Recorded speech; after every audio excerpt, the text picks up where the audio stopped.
Welcome back to my YouTube channel. Today we're going to talk about the A word. You may have heard this word. It's a very popular word. And me personally, I have had a very long, convoluted, and messy history with this word. This word has been responsible for a whole lot of suffering for not only myself, but the general public. Of course, I am talking about anxiety. This word has become a bit of a buzzword of sorts that people like to toss around anytime they feel a little bit unease, a little on edge, a little bit worried that something bad might happen. It has become such a buzzword, such a staple in the American vocabulary that it is now being anthropomorphized as a character in Disney movies. This word has revolutionized the mental health industry and by extension the pharmaceutical industry to where now almost 20% of US adults have an anxiety disorder. And as I alluded to in the very beginning of this video, I am somebody who at one point in my life very much fell into that statistic. I fell into that statistic so much that at one point you could have propped me up as the poster child for anxiety. I could have been for Zoloft what Shaquille O'Neal is to Icy Hot.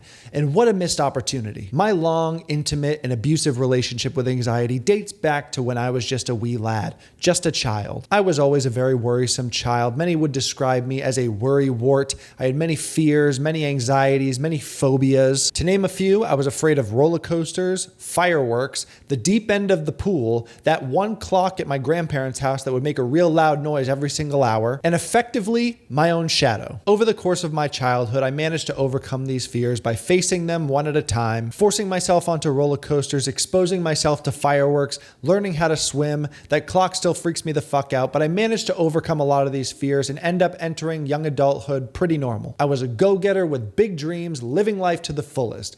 That wasn't until about the fall of 2016 when a lot of these anxieties started creeping back into my life. I started dating a young woman named Shayna who ended up becoming my wife. And it was the beginning of our relationship that sparked a lot of this anxiety for me, but not because of anything she did. You see, Shayna's a few years older than me. I was 19 at the time and she was 24. She had gone to colleges. She was used to going out. She was in social situations that I wasn't in. And as a young man fresh out of high school who hadn't experienced any of that, never been in any of these social situations, and had a baby face, this was kind of intimidating for me, especially because I knew her being a 24-year-old woman, she could get someone that was way better than me. I knew she could very easily get a guy that was older than me, had more money than me, more charismatic than me, better looking than me, someone that could just provide her with an all-around better experience than I was able to. And as you can imagine, this made me very, very insecure. And instead of doing the right thing, which is to admit that insecurity and then work to fix it, work on myself so I can become the type of guy that can give her the dating experience that I knew other guys could,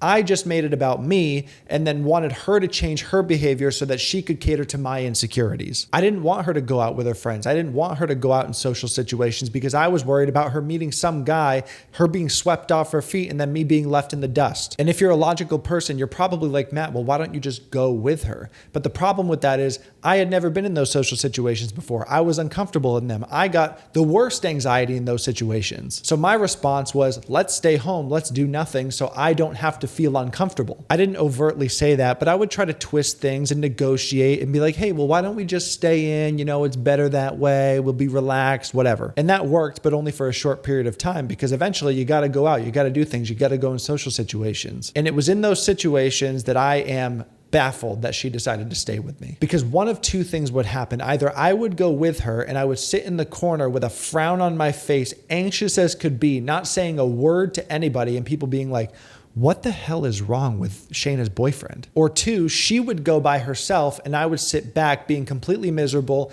crippled with anxiety, texting her constantly, wondering when she's going to be back. This went on for several months. And if you're curious to hear her side of the story, we did a whole hour-and-a-half long podcast detailing this entire story front to back from her perspective as well. So go check that out. But in any event, it all came to a climax in June of 2018. A lot of stuff happened between then and that point. Like I went to therapy, it didn't really work. I went to a bad therapist, whatever. In March of 2018, we decided we're moving to Florida. We were going to leave our jobs, and without a job lined up, we were going to go down there and move to Florida because we wanted to be around Disney World and our friends Doug and Emmy. But before we made the big move, I decided decided to pack up my stuff, my car, and move it down first because I was going to need to drive the moving truck going down the second time. And at the very same time, she had a bachelorette party to go to in Nashville. You can imagine how this is going to be a problem. So between the stress of driving 24 hours to Florida, the uncertainty of moving and leaving my job, and her being in Nashville doing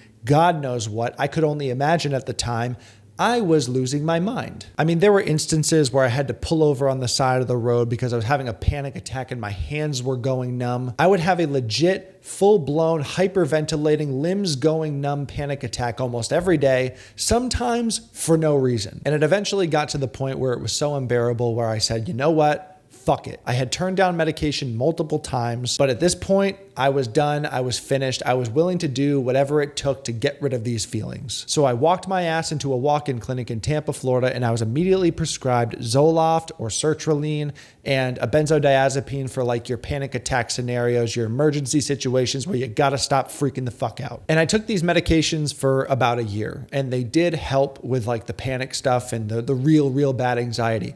But the downside to it was I didn't feel anything. They numbed me. I turned into like a zombie that couldn't feel anything, good or bad. And not only did I not like that feeling, but I started looking into like the pharmaceutical industry and how easy it is to get on antidepressants and how many people are on antidepressants. And I started going down the rabbit hole of like, why were our ancestors not like this? Why did my grandparents not feel the need to take antidepressants, but every single person in this generation does? And then it made sense. We're not supposed to live the life we currently live. Locked in houses all day, away from the sunlight, not exercising, eating processed foods, not socializing with people face to face, constantly bombarded and stimulated with all this information, all these people on social media that we have to compare ourselves to, having to see all the most horrible things that happen in the world on a day-to-day basis, having a media and a government that try to make us afraid of our own shadow every single day. We constantly live in fear and anxiety and depression because it is the state of the world that we currently live in. It is a natural result of our lifestyle. We are meant to be out in the world, socializing, doing things, building things, but instead